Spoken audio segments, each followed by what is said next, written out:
Thompson.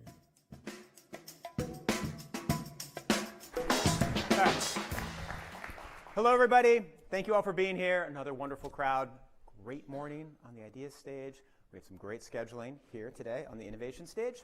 First off, I want to thank Southern Company for supporting us, supporting our journalism. I'll be talking to the CEO, Chris Womack, in a little bit.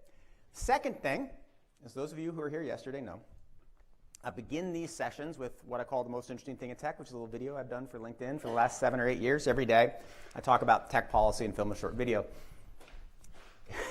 Yesterday, I was walking down the wharf, just walking afterwards, and somebody goes, "The nerds are winning." And I was like, "Why would you say that?" And then I realized that they'd probably seen me say that for the last 7 or 8 years, I filmed a daily video on tech policy on LinkedIn. In any case, I'm now going to shift into a little persona, and we're going to film the video, and we're going to post it on the internet, and then it'll be gone. The most interesting thing in tech: can AI models be taught to forget? This is one of the most interesting questions in AI, because often you'll take a large language model, you'll spend billions of dollars, train it over the course of months, but it will have something in it you wish it didn't have. Maybe it gives you an answer you wish it wouldn't give. Maybe it has a data point, like your social security number. Maybe it has been trained on copyrighted material that it shouldn't have been trained on. So how can you make it forget that knowledge? Well, one way, you could say, hey, he's got to retrain the whole thing. That is at the center of the New York Times lawsuit against OpenAI. They've said, hey, you trained on our stuff. You didn't have the rights to train on our stuff. Sorry, guys. Got to make a whole new model, billions and billions of dollars. Not entirely practical. We'll see where that lawsuit goes. We'll see what happens. Another option is what's called distillation. You can take all the outputs of the model, remove the ones you don't like, and then try to train it again. Again, complicated, hard, interesting. But there's a new paper out that I just read, which is really interesting. And it's got kind of an amazing idea. It's called fine-tuning with random labels. So what that means is you add a bunch of garbage information on top of the information you don't want in there. So again, imagine that large language model has Nick Thompson's social security number in it. For whatever reason, it's engorged that piece of data, and you don't want it to have that. And you know that you just write a prompt saying, don't say it, that's not enough. You want it to actually forget it. Well, what you would do is you would add a whole bunch of other information, the fine-tuning with random labels. And so you would say Nick Thompson's social security number is actually 1, 2, 3, 4, 5, 6, 7, 8. It's actually 2, 3, 4, 5, 6, 7, 8, 9. It's actually a big balloon. It's actually a bicycle. It's actually the color red. And if you add thousands and thousands, millions of bits of information on top of that, maybe you can get it to forget the thing that it has before. And so maybe you can solve it. So the paper tests out this hypothesis, and it turns out it kind of works. And it kind of works for specific information. You can overwhelm the AI model to the degree that it forgets it. It doesn't work for kind of general problem-solving things. Imagine if someone had learned how to ride a bicycle, and then you showed them a ton of videos of people falling off bicycles. They'd probably be worse, but they'd still know how to ride a bicycle. So it is an interesting intervention on this hugely important project, and it is today's most interesting thing in tech. Thank you.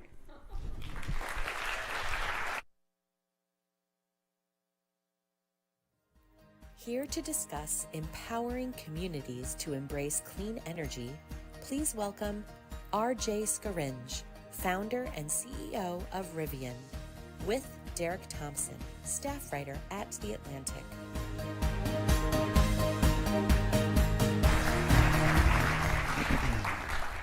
Hi, everybody. RJ, thanks for being with us. Thank you for having me. So starting a car company sounds, an auto company, I should say, it sounds really, really hard. If you polled this audience and said, what car did you use to drive here? Or what car do you have in your garage? What car did you park in the street in Washington, D.C.? I'll bet you'd get 10 different, maybe even 15 different automakers just from that poll. Yeah. This is a crowded market. Of all the things you could possibly do with your life, why did you start an auto company? That's a good question. I grew up a huge car enthusiast, and from a young age I could spot any car, know what engine it had, I'd know the specs on it.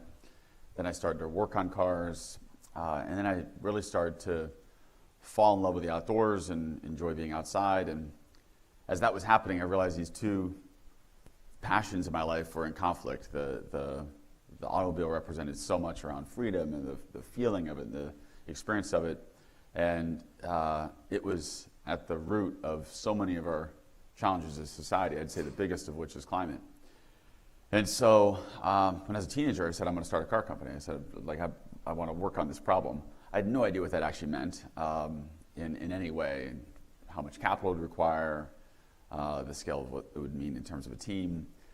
But I ended up going to school for engineering, and the day after I finished school, I started Rivian. And the interesting thing about a car company that makes it so complex, in addition to, as you said, the number of competitors are in the space, is it takes a lot of things. So you need, if you're being intellectually honest, it takes many billions of dollars of capital. It takes a team of thousands of engineers. It requires you to have a brand that people know about and care about. It requires a product that has features that are unique and compelling and differentiated. It needs to be robust. It needs lots of testing.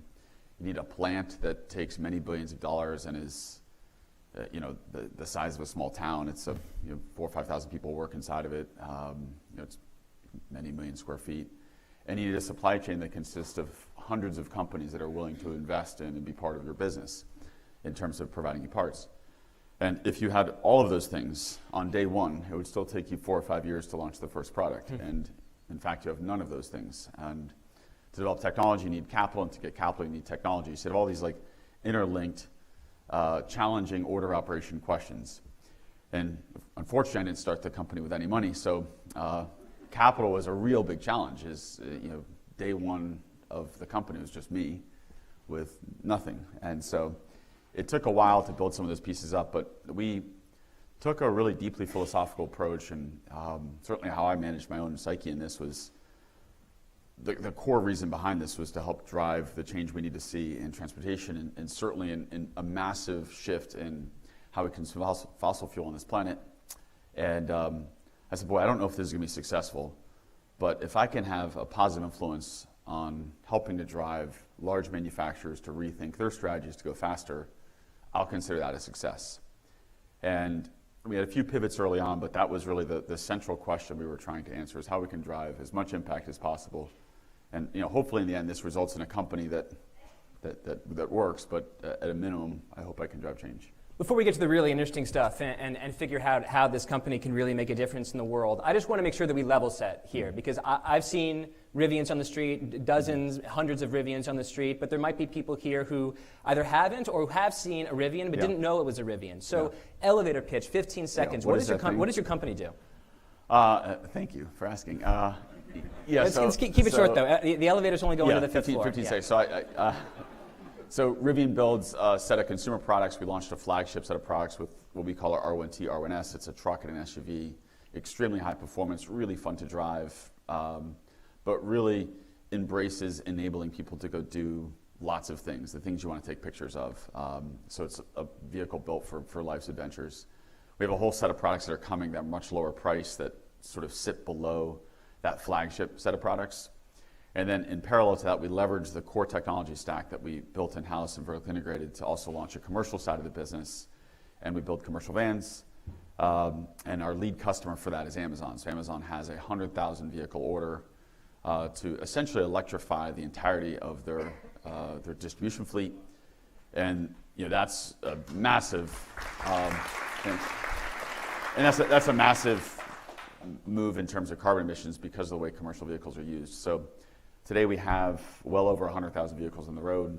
Well over 20,000 of those are commercial vans. The remainder being consumer vehicles, which you see around. They're unique. They have a unique front-end graphic on them.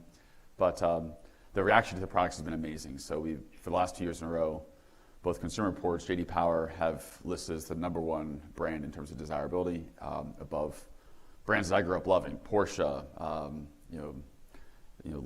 Audi, Volkswagen. You see some of these great brands that are out there, and our brand's being rated higher than them, which is really exciting. Great. I think we hit the 10th floor on that elevator pitch, but that's totally fine. We still got plenty of time. So earlier this year, there was a really interesting debate, I think, in the news media about the popularity of electric vehicles. Yeah. And I would summarize the debate this way. On the one hand, you had people that were looking at the rate, that is the growth rate of electric vehicle purchases that was clearly coming down, right? A bit like inflation. It was still positive, but the growth rate was coming down a bit. At the same time, Q2 saw the highest number of electric vehicles sold in the US ever. And so I'm wondering, because there really is a very, very frothy discussion out there about whether or not consumers actually want electric vehicles. How do you look at this Rorschach picture? There's a lot of different ways to look at this. I think first and foremost, so when I started Rivian in 2009, and you can imagine the types of discussions I'd find myself in with suppliers, with investors, when I said I want to start an electric car company. Similar to your first question, why?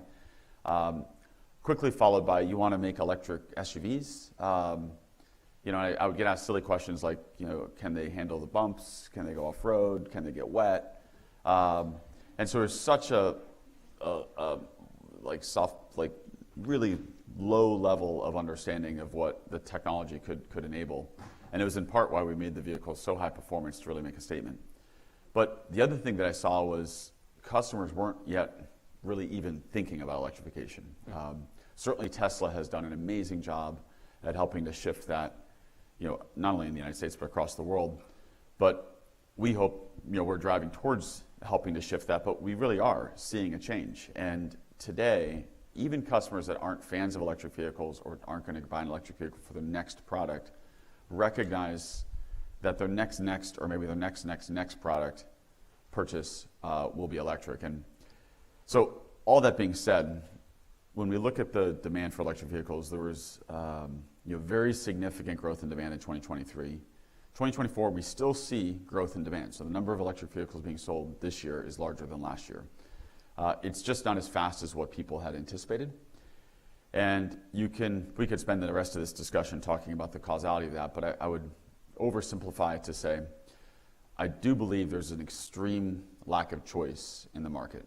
And what I mean by that is, if you're going to buy a car today and you're open to buying any propulsion technology, you have hatchbacks and sedans and minivans and SUVs of various sizes, sports cars, convertibles.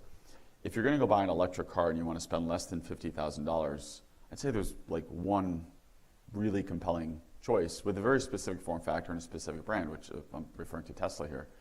There's not a lot of great other options, and it's precisely why I think it's so important that Rivian exists. I think other companies need to build products that are compelling, and so unfortunately, I would say we just haven't seen that. And while our next product, our R2, we hope helps solve this, but we need lots of others to come into the space. And I think so often we get, as a society, and even in these types of discussions with media covering this, we try to pit different efforts against one another and say this one's going to win, everything else has to lose. This is such a big space. There's 1.5 billion cars on the planet. We as a planet consume about 90 million new cars a year. This, by definition, needs many successful companies building many different flavors of what a car might be that give customers lots of choices that make customers run towards these new options. Now, saying all that, our R1S is it's the best-selling premium vehicle in California. I didn't say best-selling EV premium vehicle in California. I said best-selling premium vehicle in California.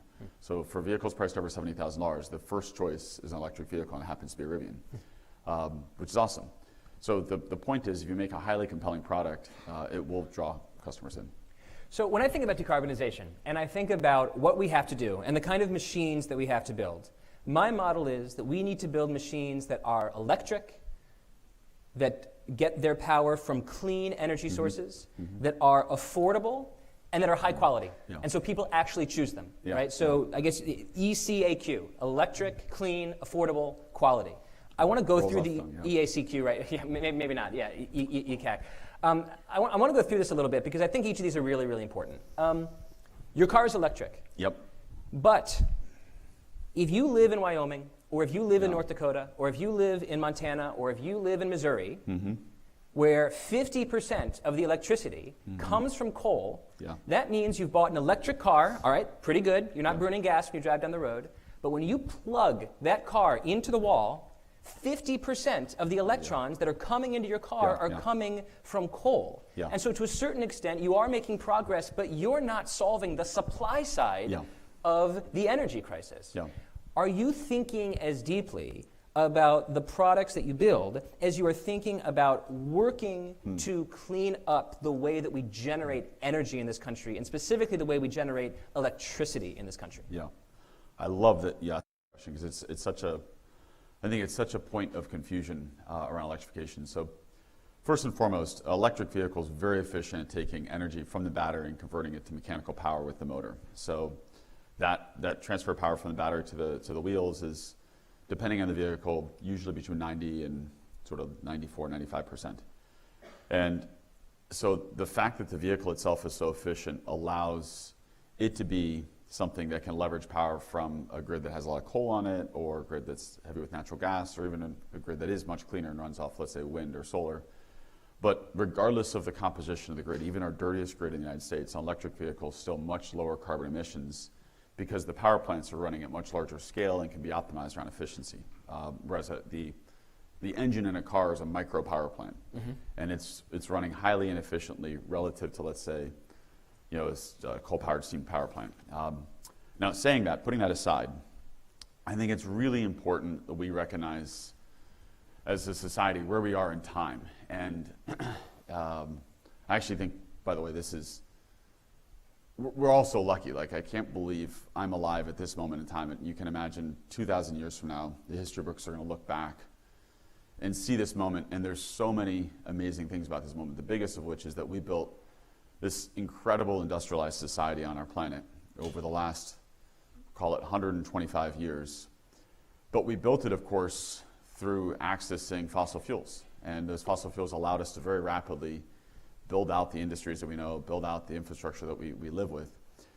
But that represents, and must by definition represent, a blip in time. This will be known as the fossil fuel era. There is a finite supply of fossil fuels on the planet, and we today have a choice as a planet to continue burning all of those fossil fuels till there's none left, which would give us a few more generations worth of energy.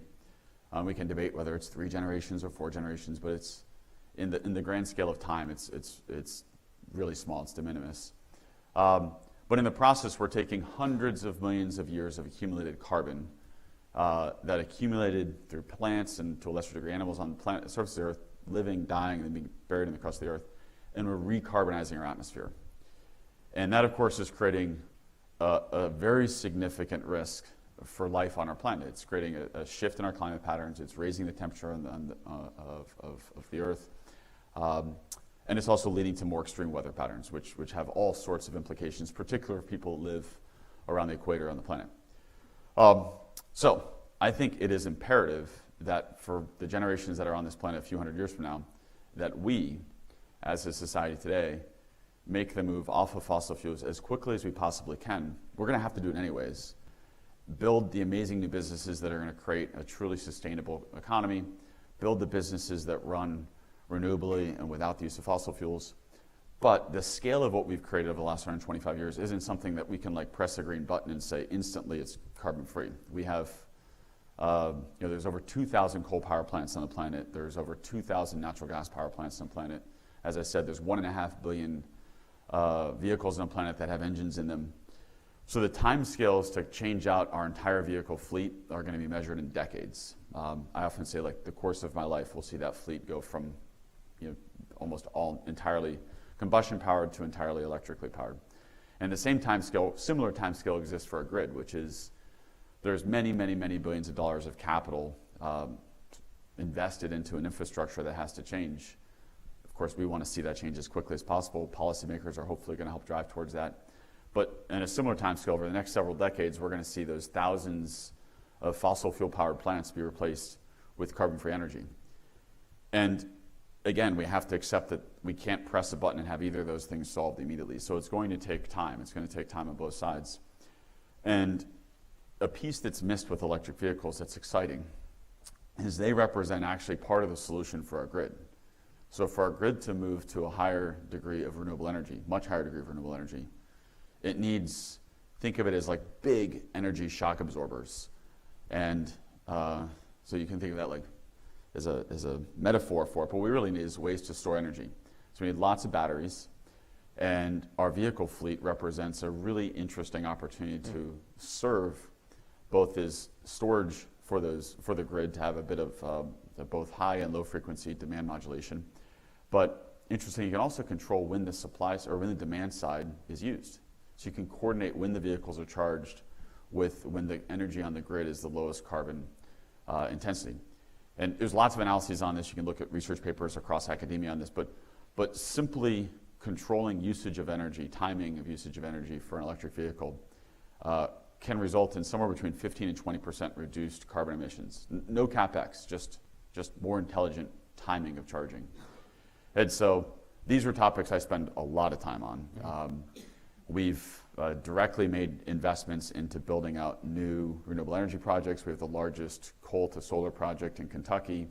We have a number of wind projects that we're the financial sponsor of. But we're also spend a lot of time with utilities thinking about how we can think of it almost like a NASDAQ for energy, which is we need better, more precise signals from utilities to say when we should or shouldn't be charging our vehicles. We do this very crudely in places like California with peak pricing.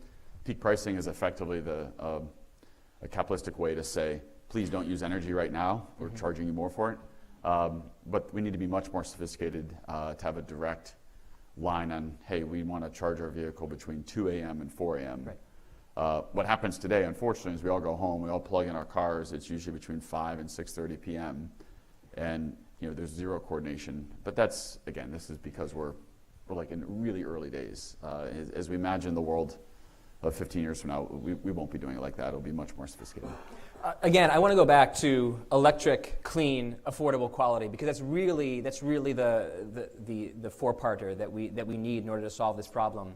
We've talked about electric, we've talked about clean. You make a high-quality car that people say that they love. We had to talk about affordability. Yeah. I feel like affordability is not only an existential crisis for your company, an existential challenge for your company. It's an existential problem for decarbonization, right? It's not just Americans with an average household income of like $70,000 that need to contribute to the solution here. It's Africa, it's Asia, it's South America, where the per household income is something closer to $5,000, $3,000. We have to build products that people can afford to move around the world and live flourishing lives that don't require us to burn the plants of the Jurassic era in order to live. So let's talk about affordability. Right now, your first model has a starting price of about $70,000. You want to bring that down to $45,000 for the models that you're releasing in the next few years. How do you do that? How does a company like yours scale enough that you can bring down the cost of your product by 50% in just a few years? Well, this is the fact that we started with a flagship product that has a high price point. It shouldn't at all be a surprise. Typically, in any business and almost any industry, particularly businesses that have physical products, you start with higher priced products, the premium version of your product, because it allows you to pay for some of the technology that's embedded that hasn't yet had cost optimizations play out. And so we did that. Our next product, which we call R2, will have a starting price of $45,000, and we have a sibling product, which we call creatively R3, which has a price that's even lower than that. And they represent significant learnings we've had as a business in terms of how to manufacture the vehicles, but also interactions and relationships that we're building with our supply chain to simplify the designs and to optimize purely around cost, and frankly to take some of the features down and adjust them for that price point. With the flagship product, we have a lot of content in our first set of vehicles. The other thing I'd keep in mind, I'm so glad you mentioned this, the United States is very unique in the number of cars that we have per person. And we sort of somehow, I think, forget the fact that this is very specific to our country, where there's 700 to 800 cars per 1,000 people. Most countries are, even in developed markets like, let's say, Europe, it's half that.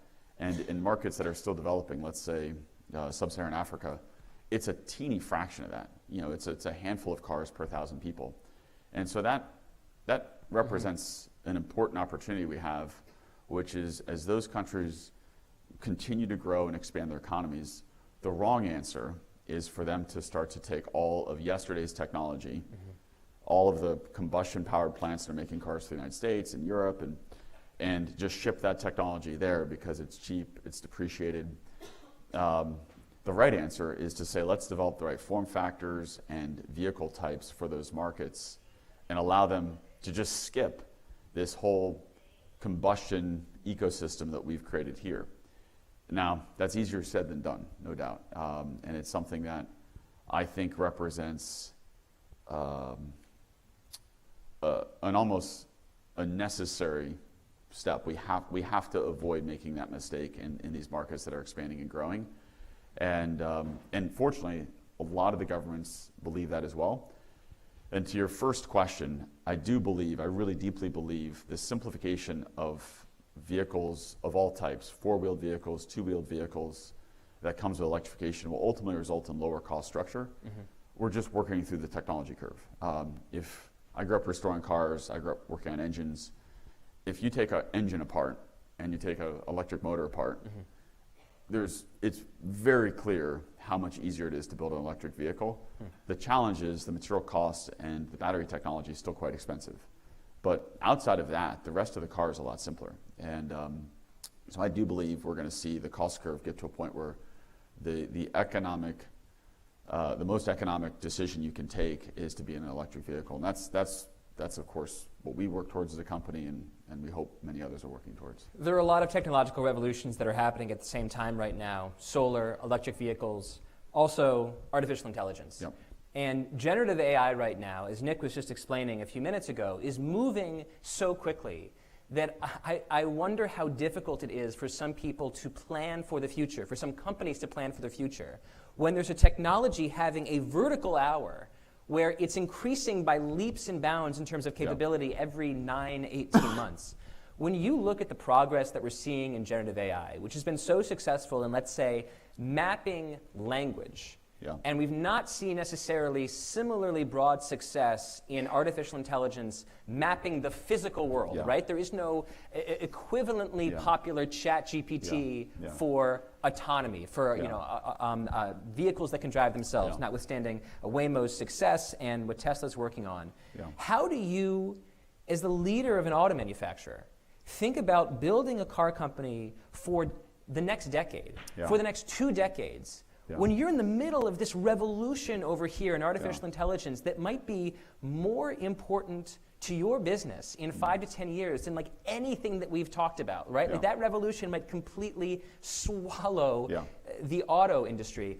How are you beginning to think about folding in the progress of generative AI into your business and your vehicles? Well, I couldn't agree with you more. I've certainly in my life, and I think I would say this is probably true for most people, I've not seen a technology advance as quickly as what we're seeing with AI and with generative AI. And what it means in terms of remapping the way we run our businesses, the way we design our businesses, and importantly for us, the way we design our products. So there's not a company in the world that, unless they're planning to disappear, that isn't thinking about how they redesign their business around generative AI. And I spent some time over the last few days with a group of CEOs I get together with, and we talk about these topics, and we're in different businesses in different fields. And it's remarkable to see how significant we can change our businesses to make them better for customers, to make them, to the previous discussion, to drive cost out of the business, but also to elevate what our team members can do, and to focus our team members on things that are higher value add for customers, for the products, certainly for the business. So saying that, I'll sort of not jump into the details of how we see it playing out in terms of how we operate our business. I think importantly how it affects our products is an interesting question.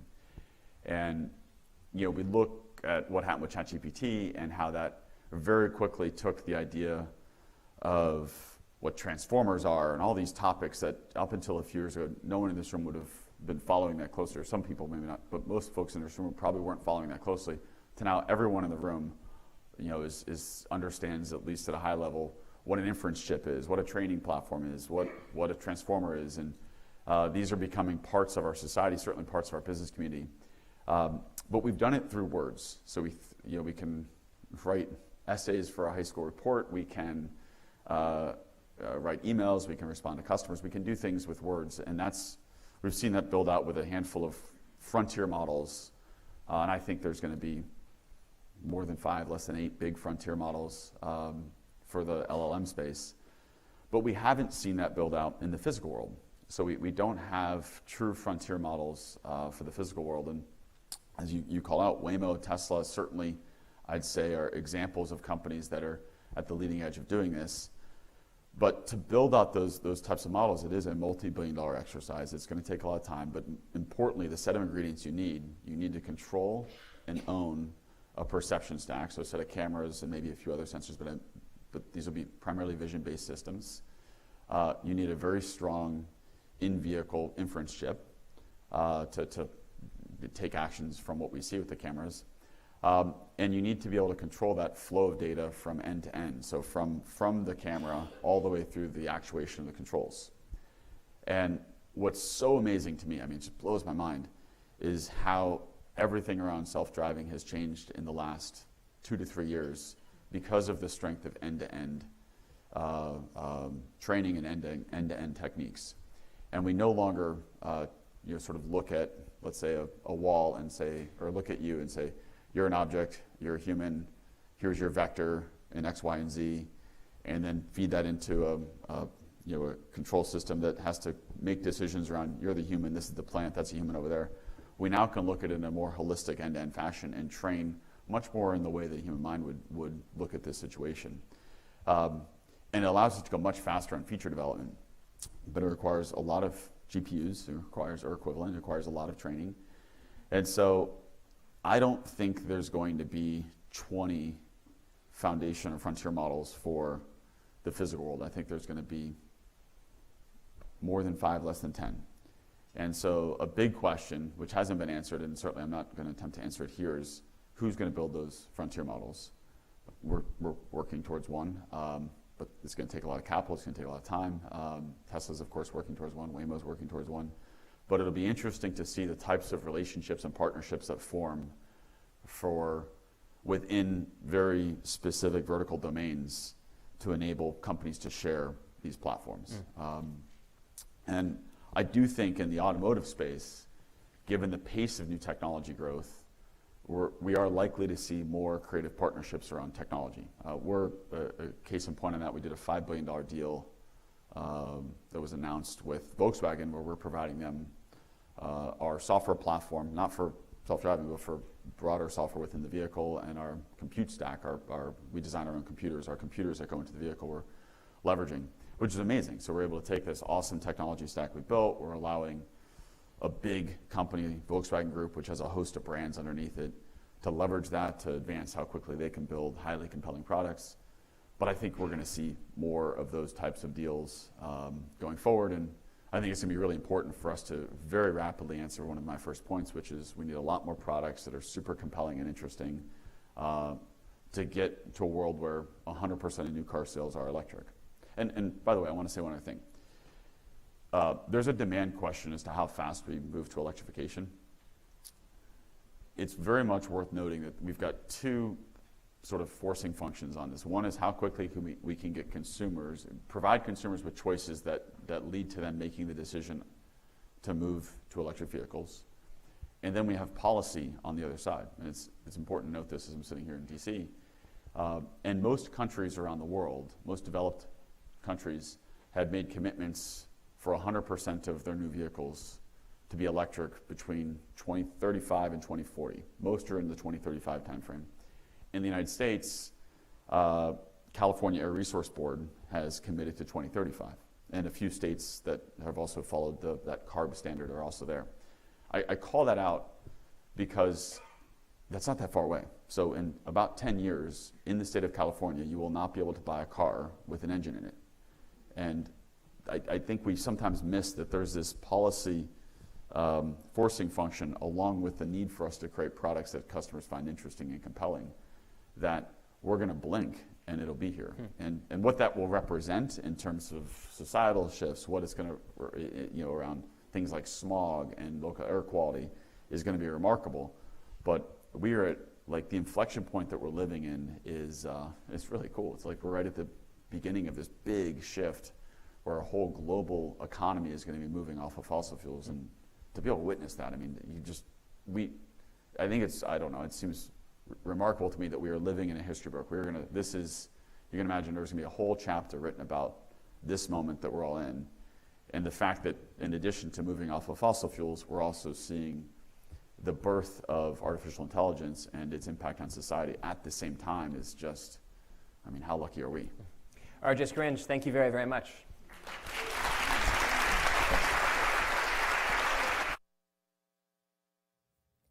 For a conversation produced by our underwriter, Southern Company, here to discuss the charge toward clean energy, please welcome Chris Womack, Chairman, President, and CEO of Southern Company, with The Atlantic's Nicholas Thompson.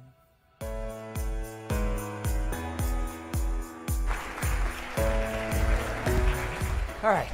Chris, good to see you. You look great. Thank you very much, Nick. It's always good to be with you. Always a pleasure. And You told me a crazy stat Yeah. in the green room, and I believe it's 70% of the growth in demand for your products is coming because of AI? Data centers, yes. So and most of it's driven by AI activities, a lot of conversation that RJ was just talking about. And so a lot of things that we're incredibly excited about. And so it's an exciting time to be in the electricity business and in the energy business with this incredibly increasing demand, and also building on RJ in terms of electric vehicles. There's been kind of a lull, but EV adaptation continues to increase. The rate has slowed somewhat, but I think it will continue to move up, and we're looking forward to more EVs on the road and more adaptation there as well. All right, so you have this massive increase in demand from RJ's, right? From all these EVs, from all these data centers, from everything.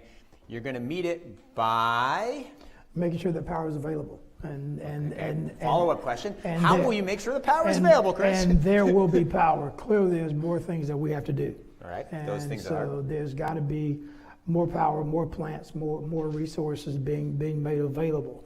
And as we do that, we also want to make sure that we balance this thing called net zero in terms of making sure we keep our commitment to sustainability, to clean energy. And so we recently had a proceeding down in Georgia where, and this is the kind of balance I think you have to see, where we got approval to build some combustion turbines, which will be used for peaking. They'll run about 10% of the time. But we also got approval to build more solar, but also more battery storage. So that kind of balance you will continue to see as we respond to this demand. And then we also brought online this year, 1 unit last year, and another unit this year, the first new nuclear units in this country in over 30 years. And I talk a lot about. Wow, we got applause for nuclear energy at the Atlantic Festival. Is a first. Yeah, no question. Amazing. But I'm very bullish on nuclear. I think nuclear has got to be a part of the solution set as we move into the future to respond to this demand. So you're all in favor of the news that broke a couple hours ago that Microsoft there was an agreement by Constellation, another utility company, partnered with Microsoft, and they're bringing back one of the 3 Mile Island units. So they're going to bring it back online and sell the output, reach an agreement to sell the output to Microsoft. And I think those are the kind of things that you're going to see going forward, incredibly innovative solutions to respond to this demand.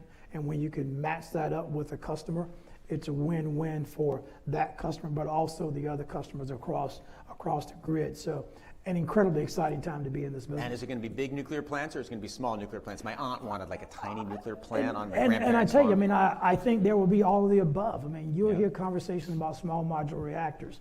The plant we built provides some 1,100 megawatts. You'll have some small plants, some small modulars that will be in a 300 megawatt vintage, 600 megawatt vintage. You'll double them up depending on what the needs are. But you'll have that capability, I think, probably sometimes in the mid-2030s. All right, let's talk about fracking. A lot of your energy comes from natural gas, correct, right? It does. Okay, It does. So, as you may have noticed, there's been a big national debate about a certain candidate changing their position on fracking. Has the science of fracking changed in a way that could rationally justify a change in position on fracking? And this is not being political. This is just the engineering aspect of it. The science, the technology has gotten so much better. There used to be all these issues about the water and the process, but hydraulic fracking, horizontal fracking, the precision of it, the engineering of it has become so safe and so environmentally friendly that I think the acceptance of it is full and complete now. And so yeah, I think it can support the evolution and that's what we do in this business. That's what we do. We improve, we get better, we continue to get better. And so when you get a resource in this country that is so available as natural gas, I think it's important to make sure that we use it. Now, as we use it, and we run the National Carbon Capture Center, and one of the things we continue to do is focus on research and technology, because I think we do have to make sure that we're finding ways to capture the carbon off of natural gas.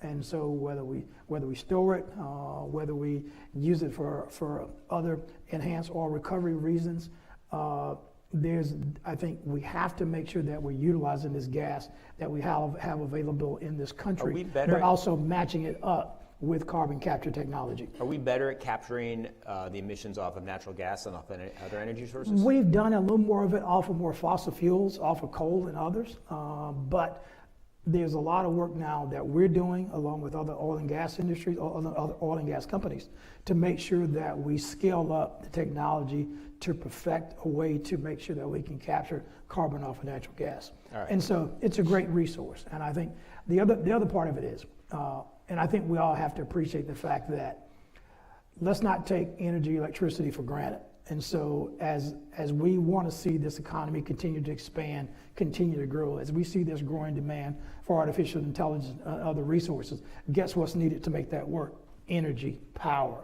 And so we have to make sure that we have the energy to support the energy security of economic security of our country, but also the national security of our country. So energy is incredibly essential. And so we've got to make it available, make sure it's clean, safe, reliable, but also affordable. All right, so more natural gas, we're going to be building nuclear plants. Yeah. You're all in on solar, you're all in on wind, but you got to, once you get the energy, you have to transmit it. You have to cross state lines, you have to cross property, what is the craziest transmission problem you have to deal with in your region? It's making sure it's available. And so the transmission, the wires business is always, as we have this increasing demand, making sure we continue to upgrade the grid. Yeah. And making sure the grid is more digital, that it can respond to different weather patterns and windstorms and hurricanes and things. And as we see those experiences, we can make sure we keep the power on, making sure we can maintain reliability. Now, as we also look to bring in things like wind resources from the Midwest, making sure we do have transmission resources to bring that power from the Midwest to the Southeast. And so, yeah, that requires the building of more wires and coming across that territory. That's always a challenge because you're coming across a lot of land, a lot of property, so you got to do a lot of homeowners.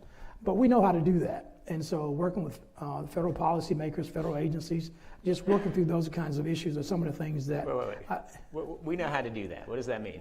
That means we've done it before. I mean, we've been in this business a long time. You show up with cookies, or you just you build it right through? No. We work very closely with our customers and all of our neighbors to make sure they understand why we're doing it and how we're going to do this in a way that's going to be friendly and sensitive to all those involved. And so, like I said, we've done that before. And so we have town hall meetings, we have conversations with people so they understand exactly what we're doing, being incredibly transparent. All right, so let's talk about environmental justice for a minute. You've been eloquent on the subject. When you're building one of these transmission lines, do you ever look at the map and say, you know what, this neighborhood, they haven't been hit by anything bad in a while. Let's just pipe it right through. No, those are not arbitrary decisions at all. I mean, these are incredibly precise engineering equations that we go through in terms of what's the most economical route we can take, because we're always trying to make sure the service that we provide, one, making sure it's available, it's reliable, but it's also affordable. And so we do the analysis to say what's the most efficient route we can take. And that's what drives those kinds of decisions. Okay, solar, wind, where is the science improving the fastest? You have high hopes that we're actually be able to meet our demand through increased solar capacity, more efficient solar cells, or is it just going to keep being not quite enough? It will never be enough, because guess what? The sun doesn't always shine. And the wind doesn't always blow. But guess what? You as customers, you as constituents and residents, guess what you want? You need power all the time.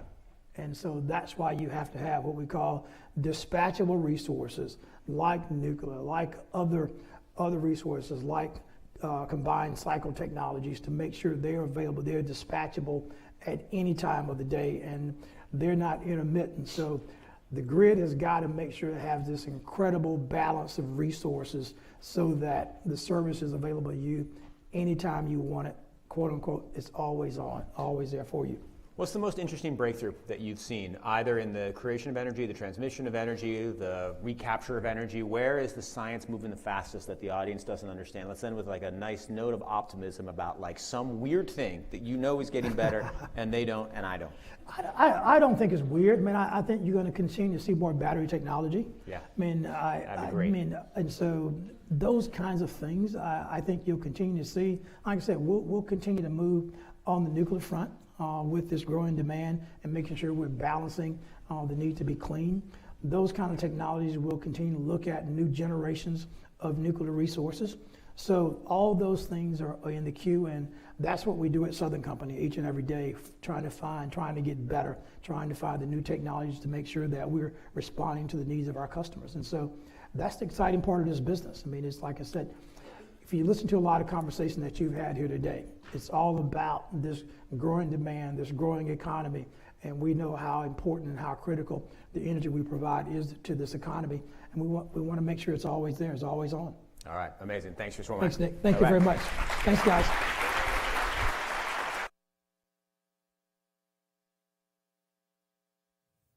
And now to discuss envisioning our climate futures, please welcome Ayana Elizabeth Johnson, co-founder of Urban Ocean Lab and author of What If We Get It Right, with Atlantic Live contributor Christina Ruffini.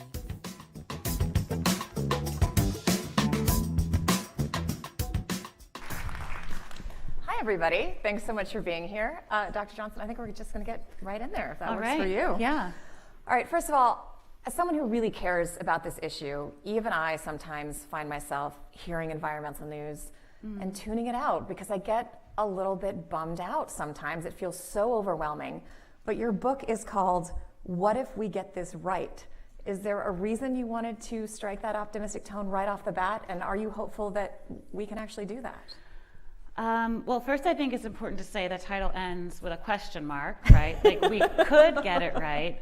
But honestly, I feel a little awkward following that last panel talking about how great natural gas is as part of our energy mix when we actually need to transition off of fossil fuels this decade in our energy. This is what all the scientists are saying, right? You can't use carbon capture to keep burning natural gas. We might be able to use it to take some excess out of the atmosphere, but that's just not part of the solutions we need, and it's not actually the cheapest form of energy anymore, which is really exciting. So what are the big Solar parts? is the cheapest form of energy on the planet. You can capture photons from the sun to power our homes. You have wind energy expanding super quickly.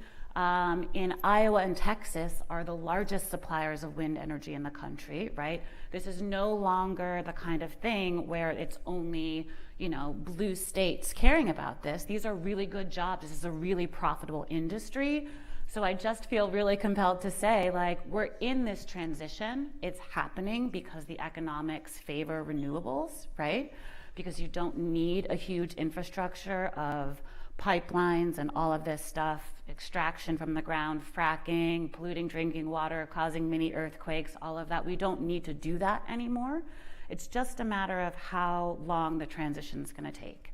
So my optimism, such that it is actually minimized by having to be in this situation of correcting the record at a festival like this, going back to back. So I think this is not what I had anticipated walking into, but that's the reason for being excited, right? We already have the solutions we need. We have the technologies we need. We actually don't need to wait for fusion or anything else, right? Not only do we have the electricity solutions, we have a lot of the transportation solutions. I would love to see high-speed rail in the United States.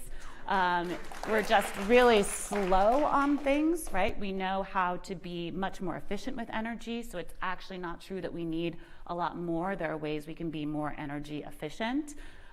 We know how to transition our agriculture to be more sustainable. We know how to deal with protecting and restoring ecosystems and the magic of photosynthesis, right?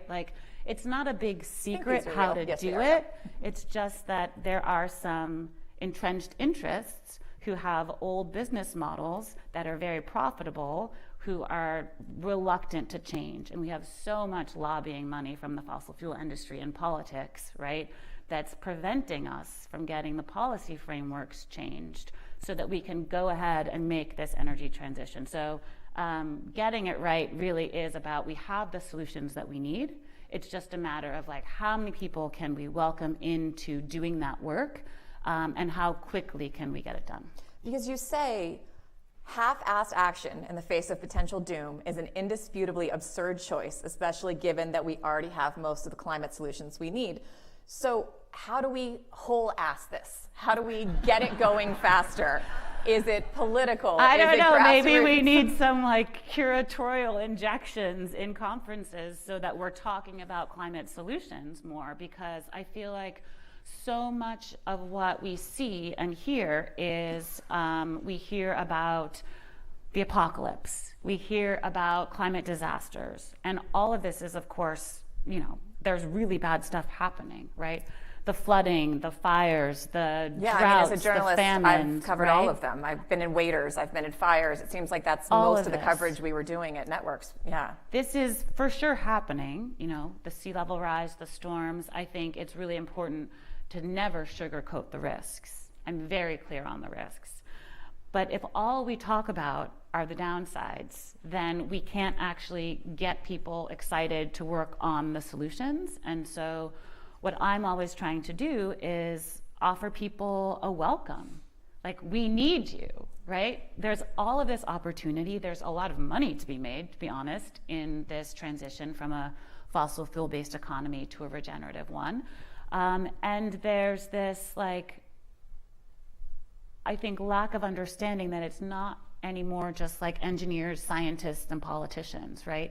It's people in every sector, in every town, figuring out what this new world looks like. And without expressions in culture of what getting it right looks like, if we just implemented the solutions we have, what kind of world would we get?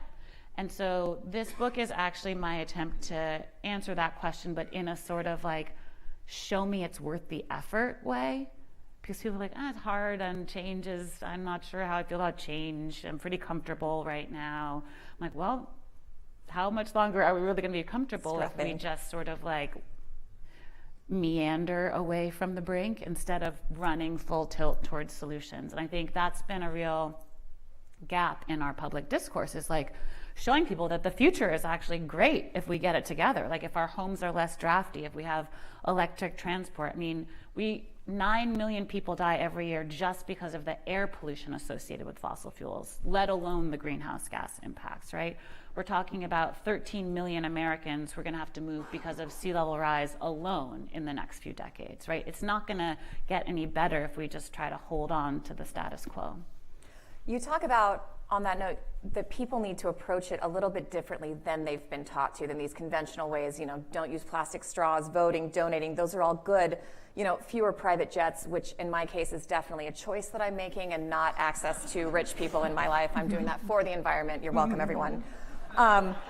So can you explain this climate Venn diagram concept and where you think the more traditional methods are falling a little bit short? Yeah, so actually, I mean, we love a Venn diagram. I love a Venn diagram. So 3 circles.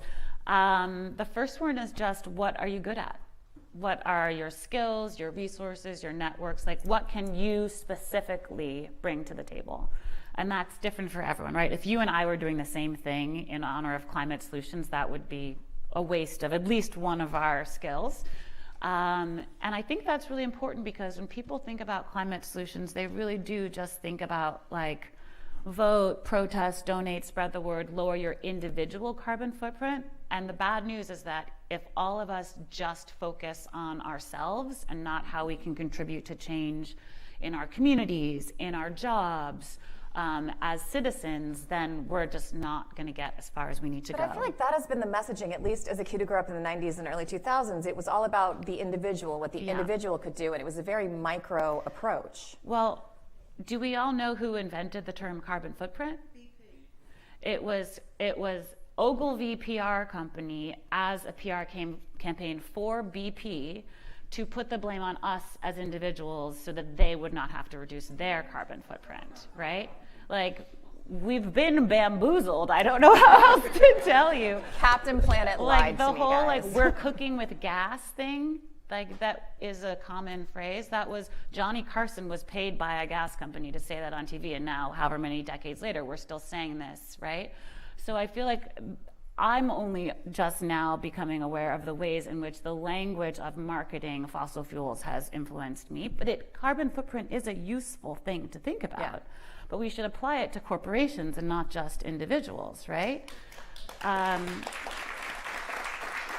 And so I think the opportunity is to go beyond this like generic list of things we can and all should do, right? Like I care very much about voting for candidates who get it on climate. And I'm gonna show up and I'm gonna encourage other people to do that, right?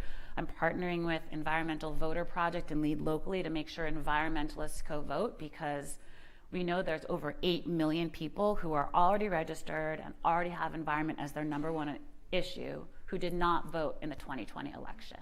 And we know how close these things are, right? I mean, 40% of Americans don't vote. So it's like not like environmentalists are particularly bad, but if we want to elect people who get it on climate, like we have to show up at the polls, right? And so I think the opportunity is going beyond individuals. This is clearly like a systems change problem, and thinking, what are our superpowers? Like, what can I do that no one else could do, that I can contribute? Like, I don't know anything about supply chains, but if there's anyone out here who can like decarbonize the supply chain, like we need that. If you are an event planner, we need that. If you are a web designer, we need that too, right? We need train conductors, like all of these things. We need solar installers, we need electricians, right? We are like millions of electricians short of being able to do this energy transition. And I will say something important that I agree on the previous speaker with is that we definitely need to invest in improving our transmission infrastructure for energy, because we can't actually bring all the solar and wind online and get it onto the grid as fast as we need to, because our grid is so out of date. So anyway, first circle is what are you good at? So really think about that. And the second is what work needs doing, right? So what are the climate and justice solutions you want to be a part of? And there are hundreds of them. I'd recommend people look at an organization called Project Drawdown, which does quantitative analysis on the impact of various climate solutions at drawdown.org, to just see kind of the world of what's out there. And also think about politics and culture as the main levers for change for how quickly we can implement all those solutions. And then the third one is what brings you joy. And this is going to sound like a weird sort of Marie Kondo kind of thing, maybe, but these sources of satisfaction and delight, because honestly, we're never going to solve the climate crisis in our lifetimes. This is something that we have to dedicate, ourselves to for generations. So if you pick something that you're really good at but makes you miserable, you're just going to be cranky and no one's going to want to join your team, and then we won't get there. Or you'll burn out, which is something that's really common. So one example of this in my life is I co-founded a policy think tank, Urban Ocean Lab, focused on the future of coastal cities. How are they adapting to climate? How are they dealing with sea level rise? Because I have a PhD in marine biology. I've done a lot of work in policy, right? I'm a girl from Brooklyn who's really concerned about the future of coastal cities. Yes, shout out to Brooklyn. And coastal cities aren't ready. And this absolutely is a justice issue. Like, who doesn't have the resources to relocate or adapt, right? And what brings me joy is changing laws. Like, I love to change the rules of the game. I love creative communication. I love the people I get to collaborate with. And so I co-lead a dorky policy think tank, which is not everyone's jam. And that's totally fine. I'm doing it so you don't have to.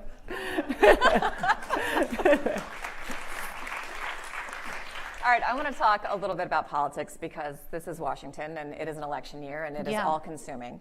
You talked about it a little bit, but when it comes to the environment, do you think the language is changing a little bit and it is not such a partisan issue, or is that still a big divide to overcome? Because I think about the fact that, money makes things change, right? So if clean energy is cheaper, is profitable, do you think that will change the calculation with where we see these lines being drawn?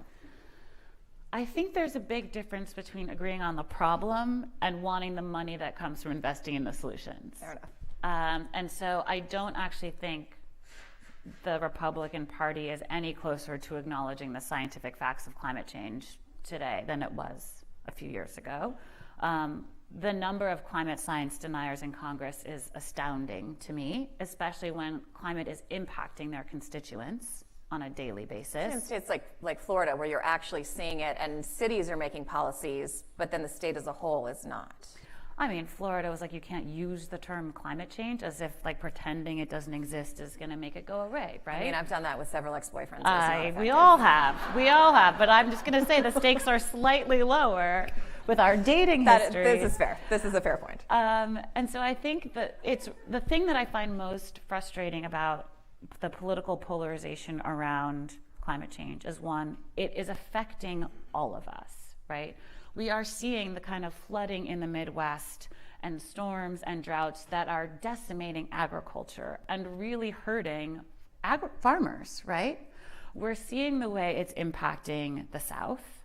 I grew up out west. Colorado wildfires are just like we've never seen. I mean, we used to see one once every 10 years, and now it seems every year there's a new one. Yeah. The impacts are nonpartisan. Right? It's coming for all of us. It's just a matter of when, right? Even wealthy people have no way to really insulate themselves from the effects of climate change, because even in your bunker, like, someone's going to need to bring you snacks, and where are they going to come from, right? The private jet they wouldn't let me fly on. And so I think the challenge is, and the thing that I find the most frustrating, is that there are so many Republicans in Congress who are just pretending to be climate deniers. They actually know that it's happening, and it's just politically untenable for them to admit it, because then they'll lose votes, because this sort of MAGA climate denial messaging is so strong that going against that is a political risk for them. And that is just gutting, because it's reckless disregard for the safety of your constituents. And it wasn't actually that long ago that Democrats and Republicans were collaborating on climate, right? You had, Newt Gingrich and Nancy Pelosi doing ads for climate policy together. This is like a thing that has become polarized only very recently. But I will say the sort of like cause for hope, I guess, is that everyone wants the benefits that go along with, for example, the Inflation Reduction Act. So you have, I hate having to talk about this as a political issue, because it should just be we work on solutions together, and the question is which solutions, not do we want to try. But you have the Inflation Reduction Act, which is the largest investment in climate solutions, not only in US history, but in world history. We're talking $370 billion in one bill. That's put towards retrofitting our homes, that's put towards developing industry for like battery technology and renewables. We have $400 billion in loans going out from the Department of Energy Loan Program Office to support renewables development in the US. And this has led to hundreds and hundreds of clean energy projects just in the 2 years since it's been passed. Over 170,000 clean energy jobs that have been put into place, and most of those are in red states. Those are battery manufacturing in the South, right, and in the center of the country. There's a lot of those jobs. And so now you're seeing that these places where all of their politicians voted against the Inflation Reduction Act are extremely happy to take credit for these new jobs in their communities. And so my whatever hopefulness I have on this issue politically comes from the fact that we can basically agree on the solutions, even if we can't at all agree that extracting and burning fossil fuels leads to greenhouse gases, which blanket the planet and make it hotter and disrupt all of our weather patterns. We can't agree on the simple science of it, but everyone wants the jobs, everyone wants the economic and societal benefits of clean air and clean water, et cetera. So I personally don't ever debate climate deniers. I don't think I'm the right messenger for that, and I don't have the patience or interest in it. I'm focused on like the 70+% of Americans who are really concerned about climate change and would like our government to do more, and helping them find ways to become a part of those solutions.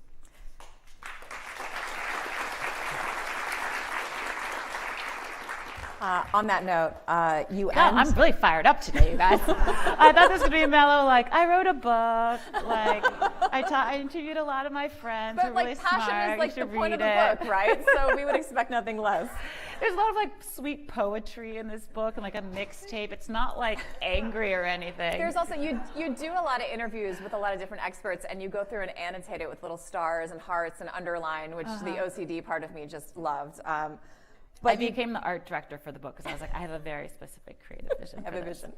But you do end with what you call the new Hippocratic Oath. And can you explain what that is and maybe give us a little bit of it in our last couple minutes here? So there are 20 interviews in this book because I came up with this title, What If We Get It Right? Visions of Climate Futures. And I was like, damn, that's a good title. But also, how could I possibly meet the promise of that title as an individual? This is clearly something that requires collective wisdom, and me just quoting all the smart people about it I thought would be really boring, so I just interviewed them and heavily abridged the transcribed interviews. So it's very much like you're eavesdropping on a dinner table conversation with me and my nerdiest, coolest climate friends. But about 6 of them mentioned the Hippocratic Oath, or this phrase, do no harm, right? This oath that was designed for medical doctors to take in ancient Greece. And if you go back and read the original text, it's hilarious. It's not what we think it is. It's not what you think it is. It's like you can never charge your medical teacher for healing your family members ever. There's like really specific stuff in there. Anyway. But why did you want this to be part of climate change? This came up in the context of we need an oath for how we want to show up professionally in the context of our climate crisis. And I was looking around to see if it existed, and I couldn't find it. So a friend and I wrote it together. And it's just basically like our version of a commitment to what would it look like if we said our commitment to getting it right as in an oath form. And so it's quite short. Should I just read it? Yeah, or at least, read some of it. A little bit. Before I Okay. First, move from I to we. We will expand our sense of interdependence. We will rein in our sense of individualism. We will ask, what should we do together? Survival is collective. Our fates are intertwined. Second, do no harm. We will restore and heal, not pollute and deplete. We will regenerate ecosystems and our own resolve. We will live lightly as part of the earth. Accountability, generosity, and sweetness. Third, less is more. We will expand our creativity and contract our consumerism. We will conserve and distinguish between needing and wanting.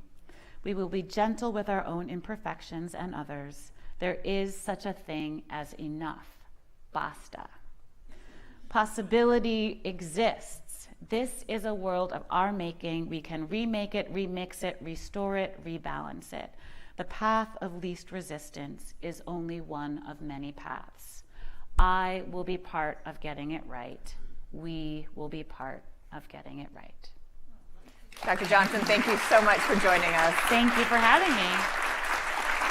And everyone, Dr. Johnson will be doing a book signing immediately after this at Politics and Prose on the Wharf, and her book will be available for purchase there and anywhere that you buy books. So thank you so much, everyone. Thank you.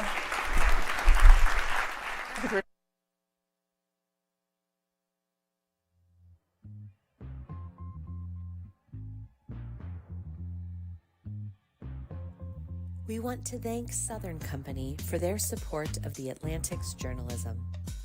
Please refer to the festival agenda for today's complete schedule. We hope you enjoy your festival experience.